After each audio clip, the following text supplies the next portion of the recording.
The Thornmere Library smelled of beeswax and old paper and the particular cold that comes through stone walls in October, when the fires have not yet been lit for the season and the afternoon light arrives pale and low through the tall windows. Lady Sylvia Pembridge sat at the long oak table, her pen moving steadily across her notepaper, her attention fixed on a set of land transfer documents dated 1743 that had not been properly examined in perhaps 80 years. 12 days she had been at Thornmere. 12 days of archive dust and lamp oil and the particular satisfaction of work that no one else in England was doing. 3 arguments with Lord Westbrook. 1 conversation she had not stopped thinking about, though she had tried, with the same methodical precision she applied to everything, to stop thinking about it entirely. She heard the door, and she did not look up.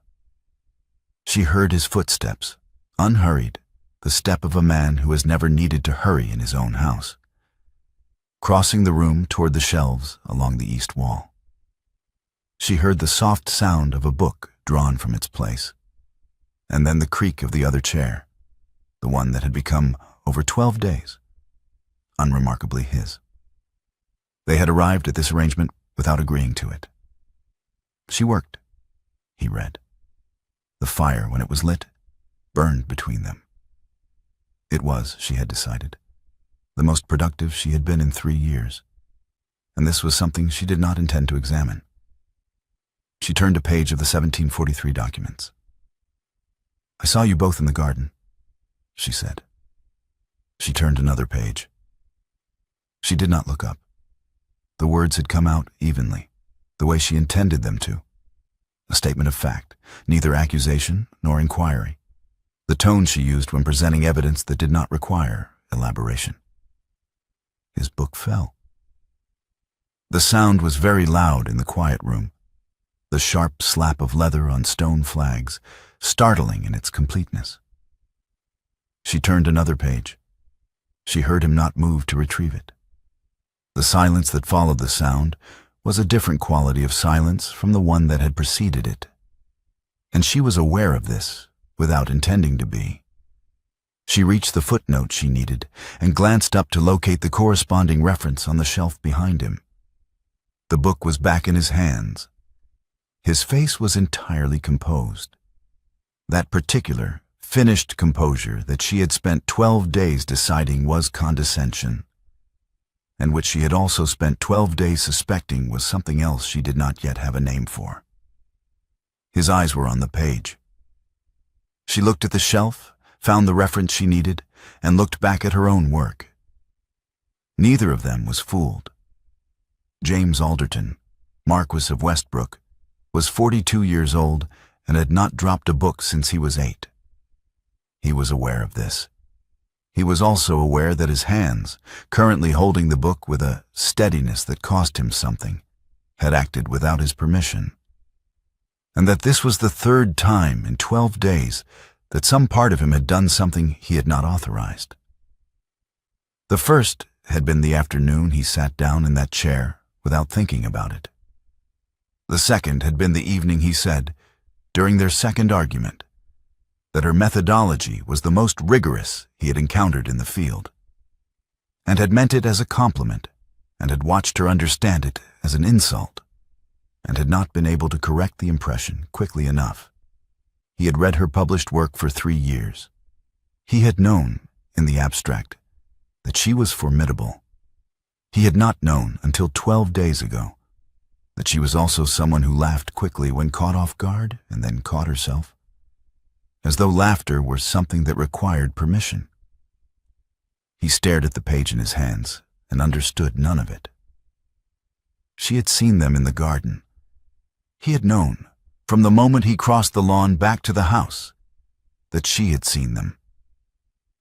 He had seen the curtain, the shadow, the particular stillness of someone who has just understood something and is deciding what to do with the understanding. He had spent the intervening hours constructing a sentence that would explain it, and he had not delivered the sentence, because every version of it required him to explain things that could not yet be explained without putting Rosalind in danger. And now she had said it herself, without looking up, and turned a page. And that was apparently all she intended to say about it. He set the book down on the arm of the chair with great deliberateness and stood. "Sylvia," he began. "Lady Pembridge," she said without looking up, "if you would not mind." He stopped. He looked at her. She was annotating the margin of her notepaper with small, precise marks, her pen moving without hesitation. "Lady Pembridge," he said, "what you saw in the garden was not what it appeared." "I said nothing about appearances," Sylvia replied. She turned a page. "I said I saw you both. That is what I saw. And you've drawn a conclusion from it." "I have drawn nothing," she said. She set her pen down, then, and looked at him, directly, steadily, with an expression that gave him nothing whatsoever. "I stated a fact. What you do with a fact is your own affair." He stood for a moment longer. Then he picked up his book and left. She watched him go. Then she looked back at the 1743 documents and read the same paragraph 4 times without retaining a word of it. That afternoon, Westbrook sat at the desk in the estate office and wrote an urgent note to his solicitor in London. He did not explain the reason for the urgency. He sealed it, gave it to his man, and went to stand at the window looking out at the kitchen garden, the frost-bitten beds, the gravel path, the stone bench where Philippa Stourbridge had stood 3 days ago, and told him, with great pleasantness, that she had documents that would remove Rosalind's inheritance entirely unless he agreed to certain terms. He had said nothing, because there was nothing to say, until he had the counter-evidence in hand, and the counter-evidence was not yet in hand. He had not known, standing there on the gravel, that anyone was watching from the library above. He had known the moment he entered the library that afternoon and found her there.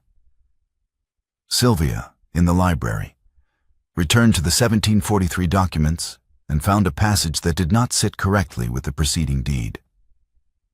She marked it with a small asterisk and moved on, making a note to return to it. She told herself she was thinking about the documents. She was thinking about the garden, the frost on the hedges, the particular angle of the morning light, and Lady Philippa Stourbridge standing very close to Westbrook, with her hand on his arm and her face tilted up toward his, and the way he had not moved away. She turned a page. At dinner that evening, the candles were lit against the early dark, and the table was laid for 6. Westbrook at the head, Sylvia to his right, Lady Philippa Stourbridge across from her, and their host, Sir Edmund Crane, and his wife, completing the arrangement. Rosalind did not dine with the adults, a fact that Sylvia had noticed produced in Westbrook a specific quality of alertness, as though he were listening for something in a room she could not hear. Lady Philippa was, as she always was, impeccably gracious. She was 51, handsome, and possessed of the particular social fluency that comes from decades of managing rooms that would otherwise manage her. She had been a house guest at Thornmere for 3 weeks, which was 2 weeks longer than she had originally indicated. "Lord Westbrook," Philippa said, reaching for her wine glass, "I do think your private meetings in the garden are becoming something of a habit. Mrs. Crane was telling me only this morning that she thought she saw you there at dawn on Thursday." Sir Edmund laughed comfortably. Westbrook smiled, the finished, unrevealing smile, and said nothing. "A habit of many of us, I think," Sylvia said pleasantly, to the table in general. "I find the kitchen garden particularly useful for thinking through a difficult passage. The cold clarifies."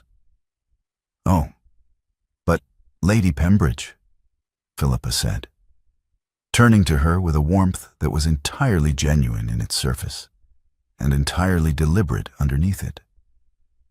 I was speaking of Lord Westbrook's meeting with a lady. Surely that is rather a different kind of thinking. I imagine so, Sylvia said. She reached for her own glass. Though I find the distinction between productive solitude and productive company is often overstated, either can serve. Philippa smiled. How scholarly of you. How kind, Sylvia said, and returned to her soup. Westbrook, watching from the head of the table, had followed every syllable of this exchange with the attention he normally reserved for legal depositions. She had not reacted. She had done something more precise than not react. She had absorbed the remark, redirected it, and left Philippa with nothing to press against, all while appearing to discuss methodology. It was, he recognized, exactly what he would have done. And the recognition was accompanied by something he did not have an immediate name for. He had expected anger. Anger would have been legible. Legible meant manageable, meant he could have found a path through it. What she had given him instead was composure. And composure meant she had already decided something, and he did not yet know what she had decided. This was, he understood with unusual clarity, considerably more frightening than anger would have been. Philippa made a second remark at the dessert course. Something about the dedication required for scholarship, and whether those who spent their lives with documents did not sometimes find human matters rather harder to interpret. It was aimed precisely and delivered pleasantly, and Sylvia received it without any visible response except the slight, deliberate setting down of her spoon. Documents, Sylvia said, are very useful precisely because they do not attempt to interpret themselves. They simply record what occurred. She looked at Philippa with an expression of mild interest. I find that reassuring, rather than limiting. After dinner, in her room, Sylvia sat at the writing desk and did not open her notes for 20 minutes. She sat with her hands flat on the surface of the desk and looked at the dark window and thought about the garden, and then thought about the dinner table, and then thought about a pamphlet published 6 years ago in which a man she had admired had written, in terms thin enough to be deniable, that a recent work on the legal history of land inheritance displayed the characteristic limitations of its author's particular vantage point. A sentence that had meant, to everyone who read it, exactly what it was intended to mean. She had survived that by becoming more precise, more rigorous, more correct than anyone else in any room she entered. She had survived it by deciding that admiration, in the direction of men who had not earned it, was a luxury she could not afford. She opened her notes and began annotating with unusual speed. Westbrook, at his own desk across the house, wrote 3 sentences of a note, read them back, and set the pen down. He could not explain the garden without explaining Philippa's ultimatum, and explaining Philippa's ultimatum required trust he had not yet established, and counter-evidence he did not yet have in hand. He sat for a long moment looking at the unfinished sentences. Then he took the paper and held it to the candle flame and watched it burn. The muniments room was smaller than the library, and colder, and smelled more emphatically of old paper. The particular mustiness of documents that had not been opened in generations. Sylvia had been working her way through the estate records systematically, and Westbrook had estate business that required the same room, and they had arrived at an arrangement that neither of them had proposed. She worked at the central table, he worked at the smaller desk by the window, and they did not discuss the garden, and they did not discuss the dinner table. And they were, on the 5th day of this, the most productive either of them had been in months. On the 5th day, they both reached for the same rolled estate document at the same moment. His hand covered hers on the parchment. She felt the warmth of it, the specific, surprising warmth of another person's hand, which she had not expected and was not prepared for. 3 seconds. She spoke first. "This is the Dreyford Boundary Survey," she said precisely. "I need it for the 1743 cross-reference." He released his hold on the document and returned to his desk. Neither of them acknowledged it further. She unrolled the document. He returned to his desk. Neither of them acknowledged it further. Over the days that followed, something happened that was not quite a truce and not quite a collaboration, but which contained elements of both. He read the research draft she left on the table one morning. She had not invited him to, but she had also not put it away. And when she came back from the archive shelves, she found 3 annotations in his handwriting in the left margin. They were, she noticed with some irritation, correct. She wrote her counter-arguments in the right margin and left the draft on the table. He read the counter-arguments and added a 4th annotation below the 3rd, conceding one point and pressing another. She argued with the 4th annotation in the same margin, ran out of space, and continued on a separate sheet she tucked inside the draft. They did not discuss this either. A solicitor's letter arrived for Westbrook on a Thursday morning. Sylvia was passing the corridor outside the muniments room with a box of documents when she saw him standing at the fireplace at the end of the hall, reading it. She registered his stillness, the particular stillness of a man receiving news that confirms what he feared. And then she registered what he did with the letter when he had finished reading it. He folded it once, and then he held it to the fire. She noted it. She carried her box of documents into the muniments room and set it on the table and began to work. And she thought about the solicitor's letter, and she thought about the garden, and she thought about the fact that a man does not burn a letter from his solicitor unless the letter contains something that cannot be left to chance. She reached for the next document in the box. The drawing room dinner on the 3rd evening after the garden scene was a smaller affair. Sir Edmund had a headache, and the company reduced to 4. Philippa, at her most gracious, sat directly across from Sylvia, and the conversation moved through the usual channels until Philippa said, with the warmth of someone making an observation rather than a remark, that she had always thought scholars were rather remarkable creatures, so devoted to their documents, so trusting of what was written down, even when the people involved were rather more complicated than any record could convey. "I expect," Philippa continued, adjusting her bracelet with great attention, "that it takes a particular sort of mind to prefer the document to the person. A useful sort of mind, of course.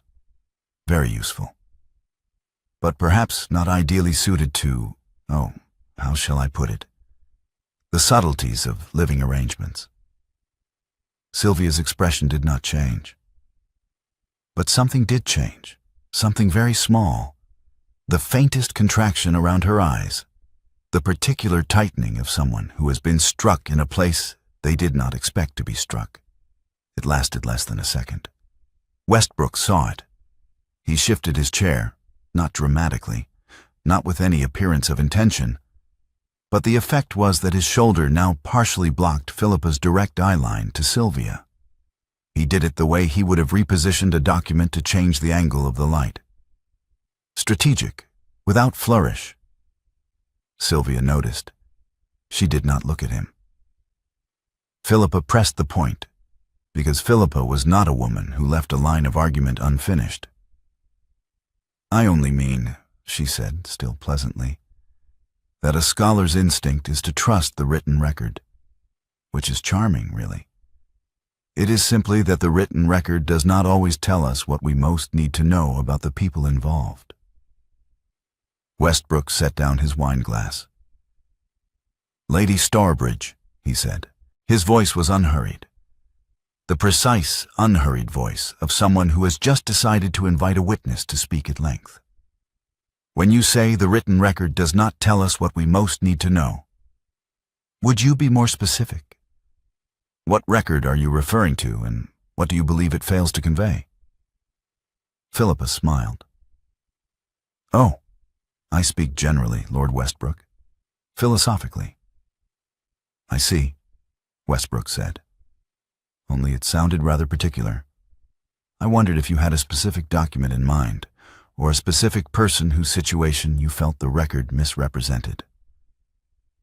You are very literal, Philippa said, with a laugh that was entirely social and entirely controlled.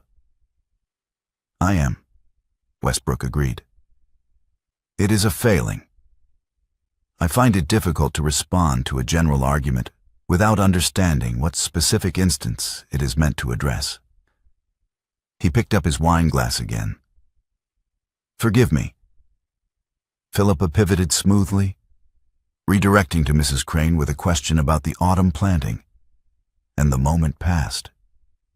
Sylvia reached for her own glass and looked at the tablecloth for a moment before looking up. She had just watched him take a legal argument. The precise, unhurried request for specification that forces a witness to either commit to a claim or reveal they have none, and deploy it against a woman who had been using social fluency as a weapon. He had not rescued her. He had done something more interesting. He had made the weapon visible without touching it. She filed this. She did not know yet what to do with it. She did not trust him. She had decided not to trust him on the basis of evidence she had observed with her own eyes. And she was not in the habit of revising her conclusions without new evidence. But she was also, she acknowledged to herself in the privacy of her own mind, a woman who had been wrong before about what she had seen. 6 years ago, she had trusted a man's admiration and been wrong. Now she trusted her own doubt. And for the first time, she was beginning to doubt whether she was using her doubt correctly, or whether she was simply using it to stay safe. She returned to the muniments room the following morning and found, in the 1743 land transfer documents, a deed whose land description did not match the geographical record established by the adjacent deeds. The discrepancy was small, a matter of a few hundred acres in the boundary notation, but it was not a copyist's error. She could tell the difference. She marked the page with a small asterisk and set the document aside, making a note in her research folio. She did not yet know why this would matter. She moved on to the next document in the sequence. Rosalind appeared in the muniments room doorway on a Tuesday afternoon when the light was already going, and Sylvia had been working for 6 hours without noticing. She was 16, with her guardian's directness and none of his learned composure. She had not yet decided that composure was worth the effort, which Sylvia found privately a relief. Lady Pembridge, Rosalind said, I found these in a coat pocket. It wasn't Uncle James's coat. It was hanging in the corridor outside Lady Stourbridge's rooms. I don't know why it was there.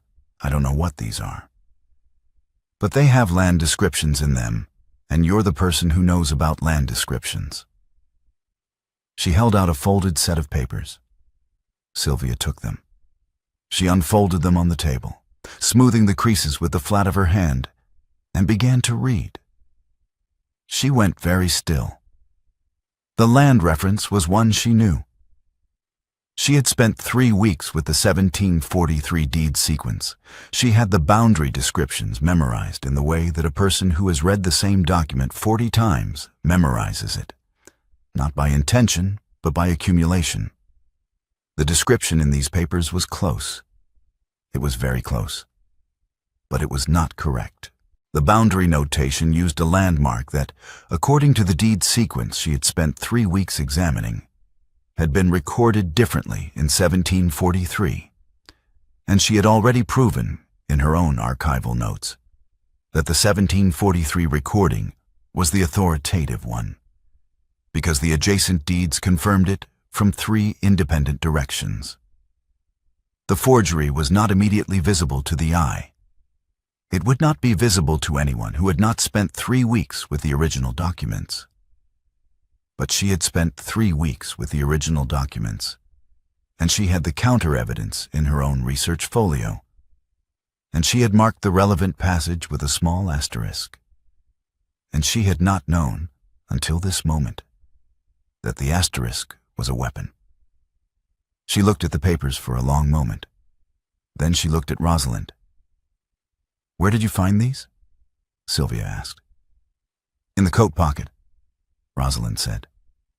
"I told you. The coat in the corridor outside Lady Stourbridge's rooms. I think it belongs to her solicitor. He was here yesterday." "And you brought them to me." "You're the only adult in this house," Rosalind said, with 16-year-old directness, "who I think would actually do something useful with them instead of asking me how I came to be in that corridor." Sylvia looked at her. "How did you come to be in that corridor?" "Looking for Uncle James," Rosalind said. "He hasn't slept properly in a week. I can tell because he reads at 2 in the morning, and I can see the light under his door." Sylvia set the papers down on the table. She looked at them, and then she looked at her research folio, open beside them, with the asterisked page visible at the top of the stack. The forged deed and her counter-evidence were 18 inches apart on the same table. "Go and have your tea," Sylvia said. "Don't mention these papers to anyone. Not yet." Rosalind left. Sylvia sat down, pulled both the papers and her research folio toward her, and looked at them side by side for a long, silent moment. Then she stood, put both sets of documents under her arm, and went to find him. Westbrook was in the estate office, standing at the window with his back to the door when she came in.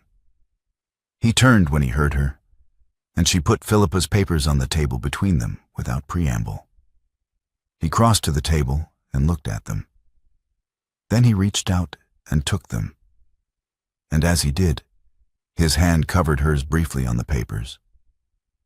Not as affection, but as the specific acknowledgement of someone who understands, in that moment, what it cost the other person to walk through the door. She did not pull away. He read the papers. She watched him read them. "Sit down," he said. And his voice had a quality she had not heard in it before, not fractured, not uncertain, but stripped of the finished composure. The way a room looks when the furniture has been moved, and you can see the walls clearly for the first time. "Tell me," she said. She sat. He told her everything. He told her that Philippa had summoned him to the garden 3 days before Sylvia had seen them, not the meeting she had witnessed, but an earlier one, at which the ultimatum had first been delivered. He told her that the garden meeting Sylvia had seen was the second, Philippa delivering her terms with finality, in a location that would look, to any witness, like an assignation. He told her what the terms were. Marry her daughter within the month, or the forged deed would be presented to a solicitor as evidence that the Thornmere land entail had been improperly recorded, removing Rosalind's inheritance entirely. He told her that he had said nothing because the counter-evidence was not yet in hand, and that speaking without it would have given Philippa time to destroy what she had and reframe the situation before he could stop her. Sylvia listened without interruption. She was very good at listening without interruption. It was a skill she had developed in courtrooms, sitting in the gallery beside her father, watching the way a witness's account changed shape when given enough uninterrupted space to expand into. When he finished, she said, "What I saw in the garden was you standing very close to Lady Stourbridge, and her hand on your arm, and the angle of the light. I drew the conclusion that a reasonable person would draw from that arrangement." He met her eyes steadily. "Yes, I was wrong." He did not look away. "Yes. You could have told me," she said. "Not the whole of it," I understand why not the whole of it. But something, some indication that the arrangement was not what it appeared. I could have, he said. He did not look away from her. I chose not to because I did not know whether you would believe me, and I could not afford to be disbelieved at that stage. That was the calculation. It was not a good one. No, she said. It was not. The secrecy cost me my trust, and I cannot act from trust I don't yet have. She paused. I want you to know that I am telling you this not as a reproach, but as a fact, because I think you are a man who prefers facts to managed impressions. Something shifted in his face. Not softened exactly, but changed in the way that a landscape changes when the cloud cover breaks. I am, he said. Good, she said. She opened her research folio and spread it on the table beside Philippa's papers. Then here is another fact. She showed him the 1743 deed sequence. She showed him the boundary notation in Philippa's forged papers. She showed him her own annotated counter-evidence, the 3 independent confirmations from adjacent deeds, the asterisked passage, the research note she had made without knowing why it would matter. She explained precisely what her research demonstrated: that the land description in Philippa's papers could not be accurate, because the 1743 records established the correct boundary from 3 separate directions, and she had the documentation to prove it. He was quiet for a long moment after she finished. How long have you had this? He asked. The research? 3 weeks, she said. I marked the relevant passage last Thursday. I noted the discrepancy in the deed sequence the week before that. You didn't know it mattered. I didn't know it mattered, she agreed. I thought it was a copyist's anomaly I would need to footnote. He looked at the 2 sets of documents side by side on the table. She watched him understand the shape of what had happened, that the counter-evidence had been sitting in her research folio for weeks, that she had been in the same house as the forged deed for the same 3 weeks, that the weapon and the counter-weapon had been under the same roof without either of them knowing it. I owe you an apology, he said, for the secrecy, and for the first 2 weeks before the secrecy, when I managed you badly without any such good reason. You did, she said. We can discuss that later. What do we do with this now? Philippa made her move at dinner 2 evenings later.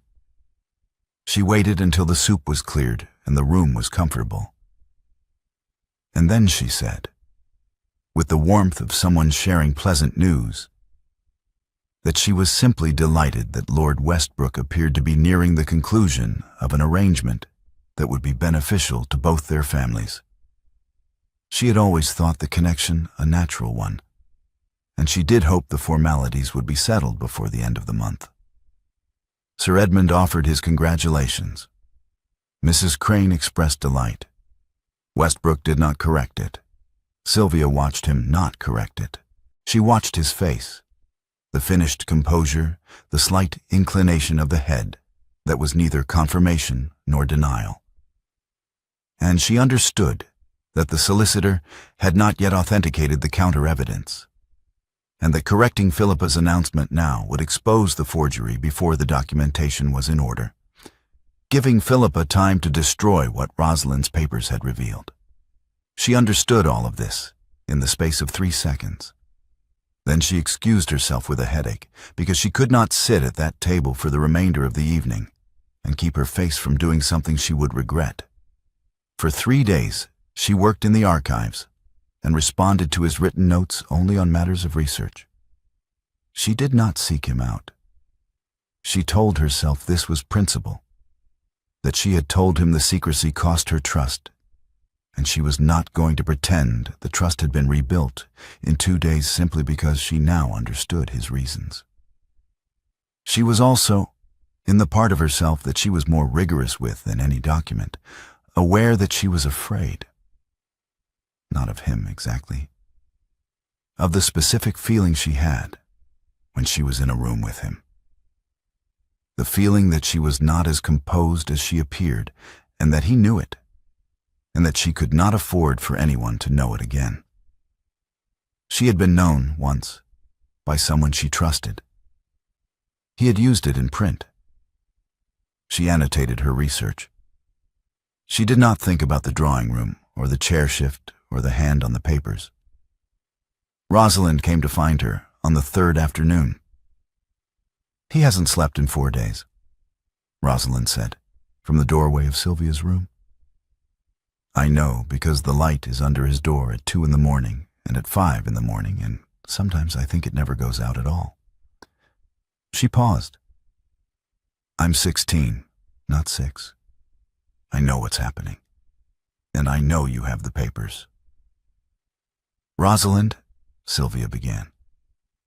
"I'm not asking you to explain it," Rosalind said. "I'm asking you to help him.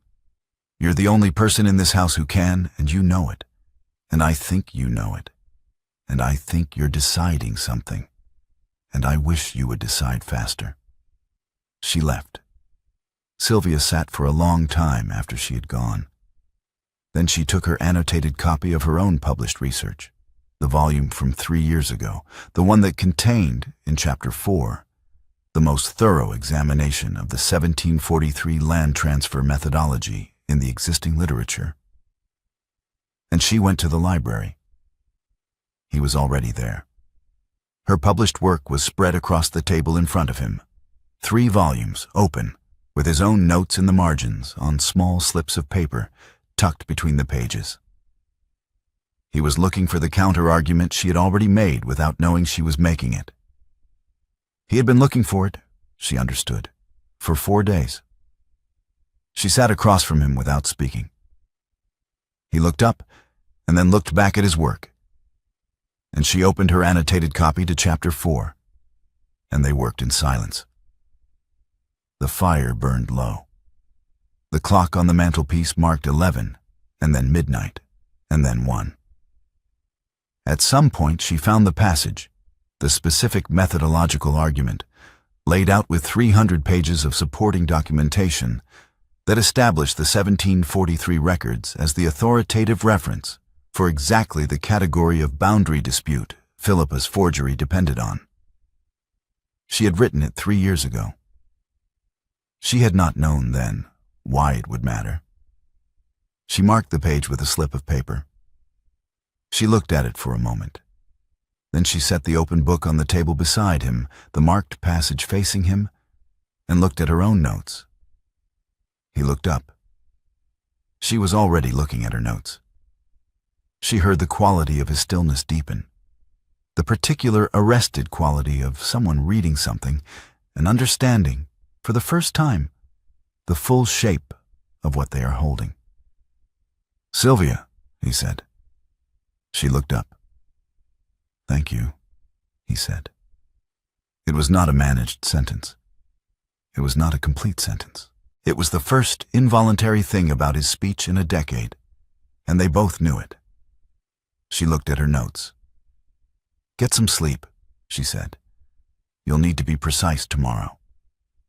She gathered her things and left him there, with the book open beside him and the dawn beginning to gray the windows.